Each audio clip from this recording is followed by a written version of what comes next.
Comment avoir l'assurance de notre salut?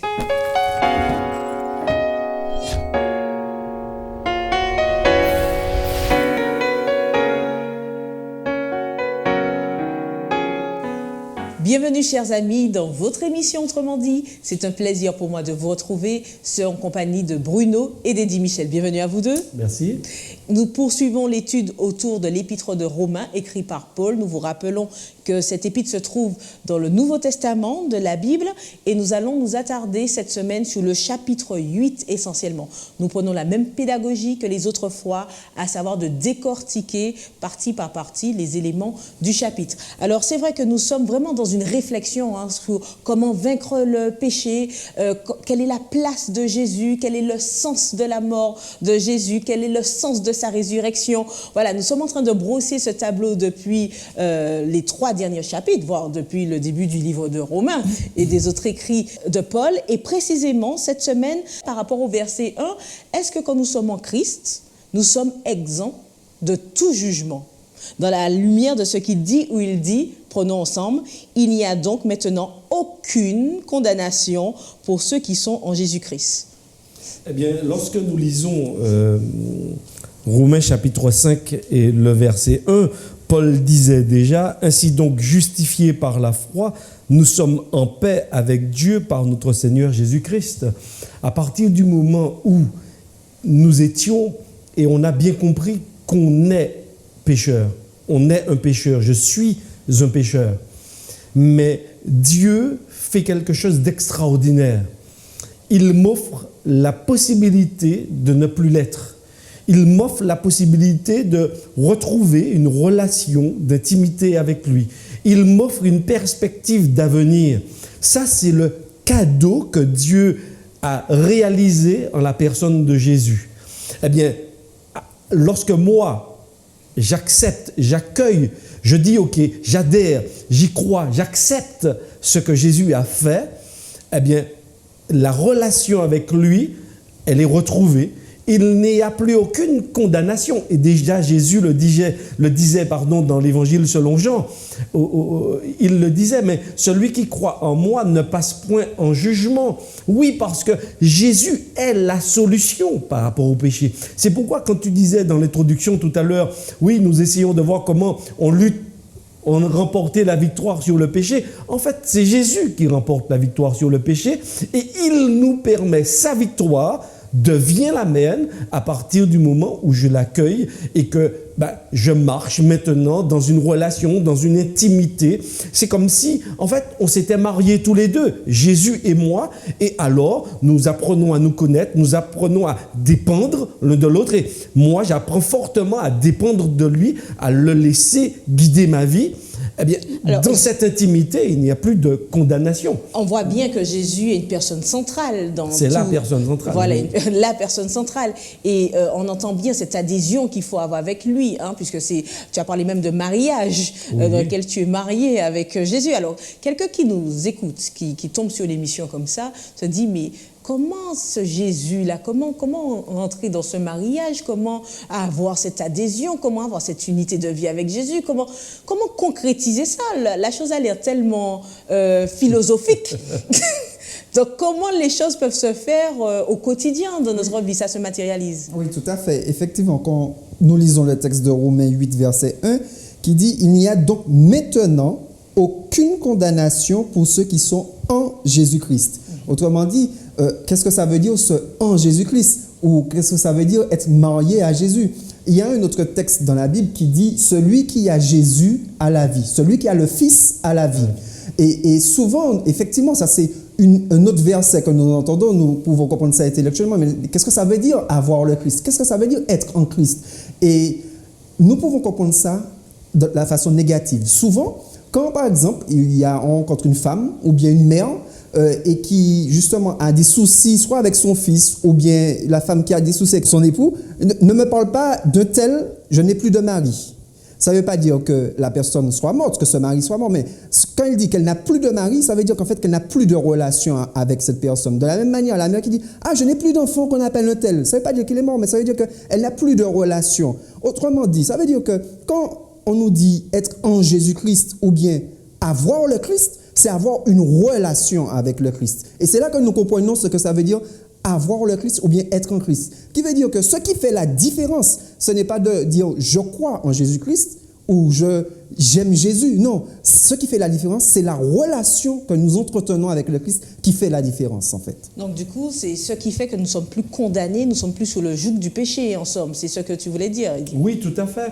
C'est-à-dire que dans le texte original, pour avoir une traduction un peu plus littérale du verset 1, il a parlé de être en, mais dans le texte aussi, c'est une idée être dans le Christ. C'est comme si, en fait, on est dans le Christ et qu'il nous a couverts totalement de sa personne et qu'on ne nous voit plus. On le voit. À partir du moment où nous sommes en Christ, nous ne pouvons pas être condamnés par la loi de Dieu, puisque nous sommes en Christ Jésus. Et la loi, en fait, nous sommes appelés à la vivre, à l'expérimenter en nouveauté de vie. Donc oui, il n'y a plus de condamnation, puisque la relation avec Dieu, nous l'avons accueillie. Nous sommes maintenant dans cette relation, donc par Jésus. Donc on a ouvert la porte. Ben maintenant, Dieu, pourquoi il nous condamnerait? Puisque son objectif, même quand nous lisons l'Épître aux Romains, c'est de nous sauver. L'objectif, le plan initial de Dieu, par rapport justement au péché, ben c'est d'apporter la solution. C'est de ne pas nous laisser dans cette situation de mort. On a vu la personne centrale de Jésus. Maintenant, la personne de Dieu et la personne de Dieu le Père et Dieu le Saint-Esprit, comment les placer également? Alors, un texte que je pourrais utiliser, c'est celui de Jean chapitre 14, dans lequel Jésus va parler de cette relation qu'il a avec le Père. Et souvent dans la Bible, quand on parle de Dieu, on fait souvent référence en arrière-plan, on pense au Père. Lorsqu'on parle de Jésus, on connaît le Jésus historique, donc on sait. Et effectivement, Jésus, dans l'Évangile, selon Jean, va dire, au chapitre 14, va dire, mais celui qui m'a vu a vu le Père. Le Père est en moi, je suis dans le Père. Ce sont des notions qui nous sont étrangères. Être dans quelqu'un, pas dans quelqu'un. C'est simplement dans les relations intimes qu'on parle de ce genre de choses. Or, Jésus parle de cela comme étant quelque chose de tout à fait naturel. Il veut montrer, de mon point de vue, dans ma lecture de l'Évangile selon Jean chapitre 14, il veut montrer cette intimité, cette harmonie, cette cohésion qu'il y a entre le Père et lui. Et après, il va parler de l'Esprit qui rendra témoignage de lui. Jésus va rendre témoignage au Père et quand il parle de l'Esprit de vérité, il dit que l'Esprit de vérité rend témoignage au Fils. Et quand on reçoit l'Esprit, on reçoit le Père et on reçoit le Fils. En fait, quand je lis le texte, j'ai le sentiment que, en fait, la divinité, ce que nous appelons la divinité, eh bien, ils travaillent ensemble pour le salut de l'homme. À aucun moment, et je pense que ça aussi c'est significatif et cela devrait nous servir en fait comme pédagogie dans notre manière de fonctionner, c'est-à-dire aucun d'eux ne tire la couverture à lui. Mais à chaque fois, il parle de l'autre. Eh bien, je pense qu'effectivement, c'est une attitude qu'on devrait aussi développer plutôt que de nous mettre en avant, apprendre aussi et surtout à mettre en avant les autres. Et je crois que l'unité de la divinité, donc pour moi, quand on parle du Père, du Fils, de l'Esprit, on est en train de parler de la divinité, de quelque chose qui nous échappe à notre compréhension, à notre explication, mais nous parlons là fortement de la divinité, ce qui vient d'en haut et qui vient nous sauver. Paul dit que ceux qui sont dans l'esprit ont des fruits de l'esprit, ceux qui marchent selon la chair sont les fruits de la chair. Alors comment réussir à marcher selon l'esprit ? Et quels sont ces fruits de l'esprit? Comment ça se matérialise au quotidien? Par rapport à ce qu'Eddy disait, que nous sommes en Jésus, le Saint-Esprit, etc., cette intimité, et nous pouvons comprendre, et nous ne pourrons comprendre effectivement cette notion d'être justifié par la foi qu'en comprenant que ça passe par l'intimité, effectivement, que nous avons avec Jésus. Et c'est pour ça que beaucoup ne comprennent pas qu'on puisse dire que lorsque nous sommes en Jésus-Christ, il n'y a plus de loi. Quand je dis ça, ça peut choquer. Pourquoi? Parce qu'on dit, mais comment ça qu'il n'y a plus de loi? En fait, ce que je suis en train de dire, c'est que ce qui nous paraissait et qui nous paraît comme une loi, comme des ne pas quand on vit selon la chair, en Jésus-Christ, ça ne paraît plus comme une loi, mais ça nous paraît naturel, puisque à ce moment-là, nous sommes conduits par l'Esprit de Dieu et nous faisons ce que la loi veut. Et pour nous, ce n'est plus une loi, c'est quelque chose de naturel, parce qu'on ne vit plus selon notre chair. On n'est plus amené, poussé par ce que la chair, justement, qui elle est esclave du péché, à faire, mais nous sommes à ce moment-là esclaves de la justice. Alors, quand tu dis, tu parles de chair, tu parles plutôt de l'impact du péché en nous et des fruits que ça porte, c'est cela? Quand je parle de chair, je parle des envies mal tournées que nous avons, etc. Tous ces trucs, ce combat, cet antagonisme dont tu parlais, de l'esprit et de la chair. C'est-à-dire, quand Paul disait, dans les leçons précédentes, ce que je veux faire, en fait, je ne fais pas ce que je veux. C'est-à-dire qu'il considère que ce que Dieu, le plan de Dieu, le projet de Dieu est bien, mais qu'il n'arrive pas à le faire parce que justement, que la chair l'emporte. Mais là où Romains 8, verset 1 nous apporte la libération, qu'il nous dit, c'est qu'en Jésus-Christ, nous sommes libérés de la condamnation et nous sommes libérés de l'incapacité de produire, en fait, de faire ce qui est bien par rapport à la loi. Est-ce qu'au quotidien, nos actes sont si tranchés dans le sens où des actes sont, on peut dire qu'ils se rattachent au désir de la chair et d'autres se rattachent au désir de l'esprit? Est-ce que c'est si tranché comme ça, blanc et noir? Est-ce qu'il n'y a pas du gris? Alors, il n'y a pas de gris, c'est du blanc et du noir. Alors, pour bien comprendre, parce qu'on est dans un cheminement avec Jésus, alors au début, alors ça peut être extrêmement flagrant, cette opposition, parce que eh bien, on est comme un enfant qui apprend à marcher et donc on balbutie et on apprend à connaître Jésus et à dépendre de lui.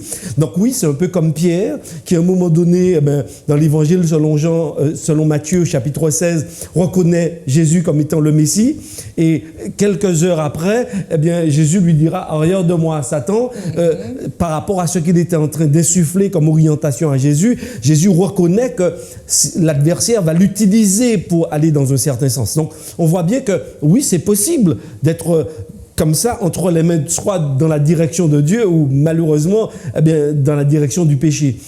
L'objectif de Dieu, c'est que nous puissions grandir. C'est-à-dire que nous ne restions pas au stade d'enfant, mais qu'on puisse grandir et mûrir. Et pour moi, l'expression, parce qu'on a parlé beaucoup de liberté, de libération, mais l'expression ici dans le texte original est plus dans le sens d'un affranchi. Et c'est vrai qu'à l'époque de Paul, chez les Romains, il y avait les libres, les affranchis et les esclaves. Je ne reviens pas sur la définition de l'esclave. Le libre, c'est souvent le romain, mais l'affranchi, c'est quelqu'un, en fait, qui va dépendre toute sa vie de celui qui l'a affranchi. C'est-à-dire qu'il n'est pas libre. C'est un esclave, mais un esclave à qui on donne la liberté. Et un esclave à qui on donne la liberté ne devient pas libre, mais il porte l'appellation d'affranchi. Et c'est vrai que cette notion est très intéressante, parce qu'on aurait pu se dire, mais oui, Christ nous a libérés, mais on est aussi libérés de Christ. Non. Christ est celui qui nous libère et on devient donc maintenant redevable à celui qui nous a libérés. Et c'est pourquoi il parle de cette intimité, de cet attachement à Jésus, justement par rapport à l'esprit et à la chair. Il dit, mais non, mais maintenant que nous sommes libérés de la loi du péché en Christ, eh bien, nous sommes appelés à vivre selon l'esprit, à laisser Jésus transformer notre vie, la modeler pour que nous puissions porter des fruits de vie. Alors, si je suis libéré, s'il n'y a plus de condamnation, est-ce que cela signifie que je suis définitivement sauvé? Wow, belle question. Si je suis définitivement affranchi. Voilà.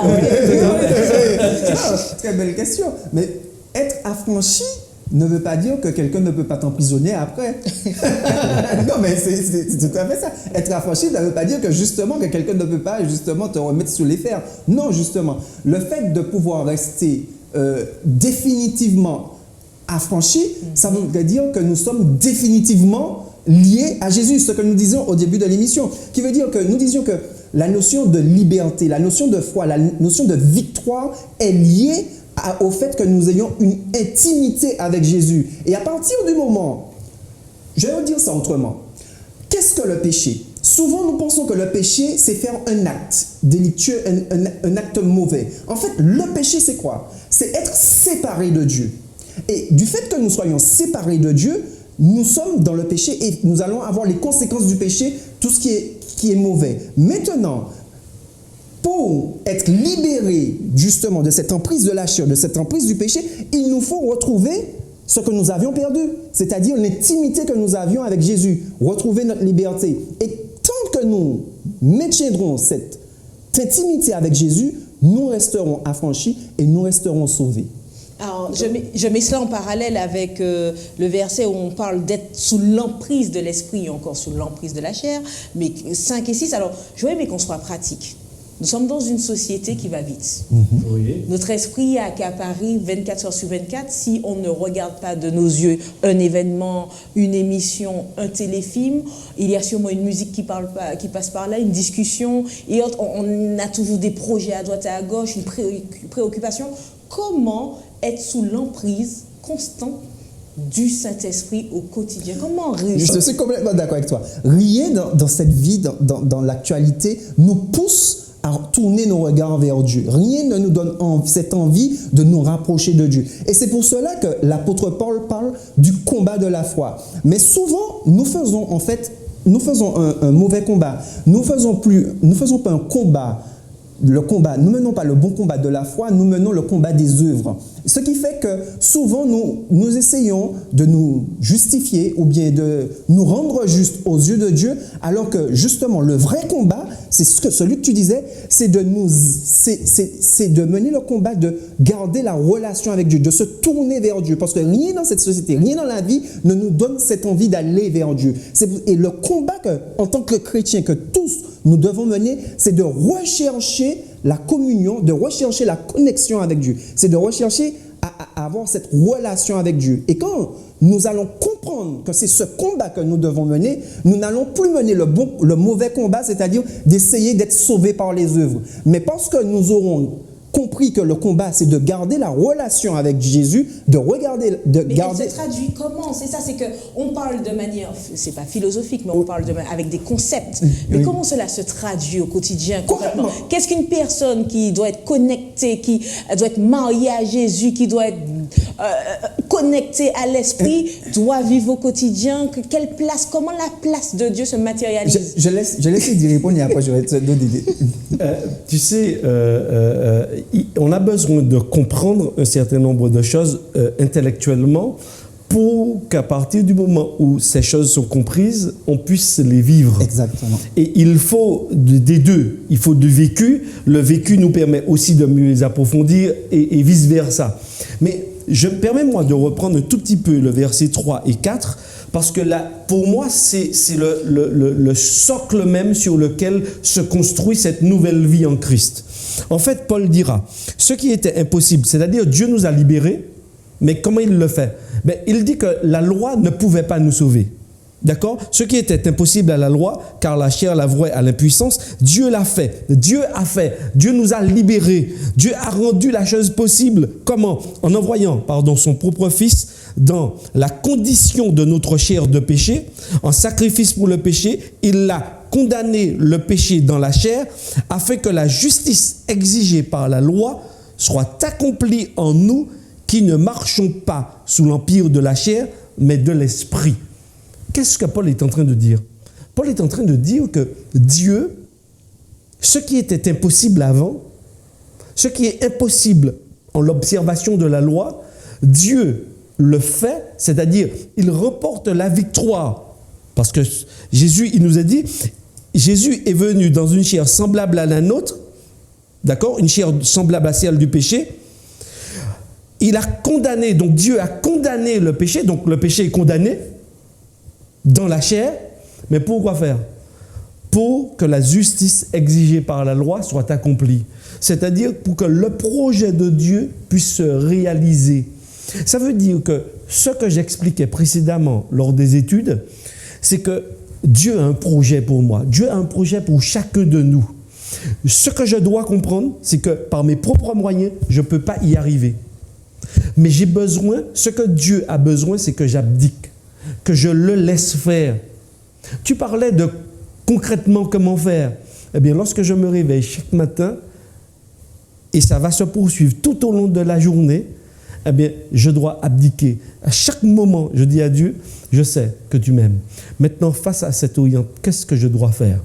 Tu sens ce qui monte en moi, mais je sais que ce qui monte en moi n'est pas bon, ce n'est pas ce que tu veux. Mais je sais que ton projet, tu veux le réaliser. Eh bien, je te demande d'agir maintenant dans ma vie.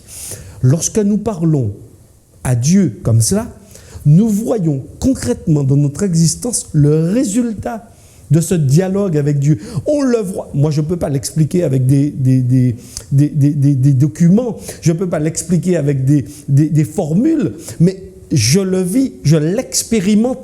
Il faut prendre Dieu au mot. Mais pour le prendre au mot, il faut un minimum comprendre ce qu'il attend de nous, parce qu'il faut comprendre, ici il le dit, Jésus ne nous libère pas et ne nous affranchit pas de la loi.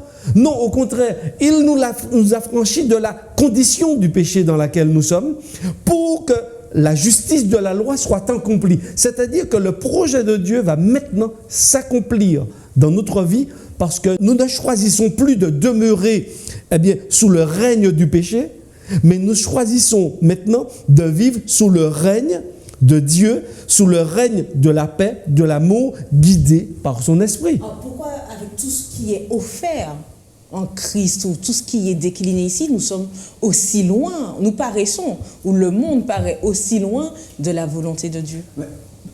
Eddie a dit plusieurs fois le mot abdiquer. Nous entendons souvent le mot abandon. Et parfois, nous l'expliquons, mais nous ne le pratiquons pas, effectivement, cet abandon. Et souvent, nous essayons par nous-mêmes. Nous essayons de prendre de bonnes décisions et nous nous disons, nous allons nous y tenir. Et nous pensons après, quand nous avons échoué, finalement, que nous n'avons pas de volonté, que nous n'avons pas la force de la volonté. Mais ce que Dieu, justement, et ce qu'Eddie disait, c'est que nous devons abandonner le fait de vouloir avoir une force de caractère, une force de volonté pour réussir à ne plus pécher sur ça. Non, ce que nous devons faire, en fait, c'est avoir la volonté, le choix. Et nous ne pouvons pas décider d'aimer Dieu. Nous ne pouvons pas nous contraindre à aimer Dieu. Nous ne pouvons pas nous contraindre à aimer X, à aimer Y. Nous pouvons nous dire, il faut que je dise bonjour, mais ça ne veut pas dire que nous l'aimerons. Comment nous pouvons faire pour aimer cette personne? Nous ne pouvons pas, nous sommes incapables. Et c'est ce que le texte dit, pas seulement pour l'amour, mais pour bien d'autres choses. Et ce que le texte nous dit, c'est que pour pouvoir aimer l'autre, pour pouvoir faire ce qui est bien, pour pouvoir remporter les victoires, nous avons besoin de Jésus. Et comment concrètement avoir ce Jésus? C'est de passer du temps avec lui. Souvent, nous entendons les jeunes dire, les chansons religieuses, ça va pas, je préfère les... Mais si le jeune, il prend, à chaque fois qu'il a le choix, l'opportunité de prendre le choix d'écouter Beyoncé, d'écouter toutes ces choses-là, à aucun moment il aura l'envie d'écouter quelque chose d'autre, en fait. Ce que nous devons comprendre, c'est que Dieu nous a donné le choix.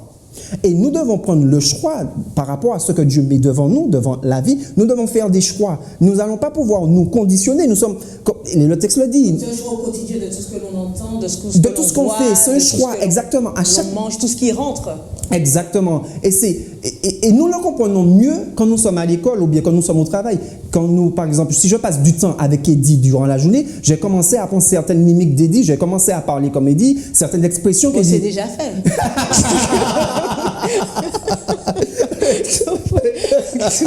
Mais la même chose se passe pour Jésus.